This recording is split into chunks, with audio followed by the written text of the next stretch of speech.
We're back with another edition of Half-Ass Vegan. The Tangine Vegetable Medley. Oh, what a beautiful sight. But without the spice, the vegetables are not as nice. Nothing is complete without the garlic. Yeah.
And welcome back to the show, Half-Ass Vegan.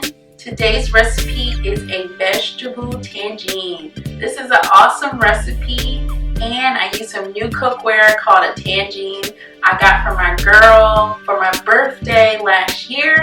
I put it on my shelf. I think I was kind of intimidated by it, but I told myself I wasn't going to let another year go by without using it. So what better day to use it than the last day of the year? So definitely check this recipe out. It's awesome. With that being said, we've been doing Half-Ass Vegan for a whole year. And I just want to thank you guys for all the support, for watching, liking, and subscribing to the show. It's been awesome. And please come back next year, 2020. We're going to bring some more dope recipes. Peace. Don't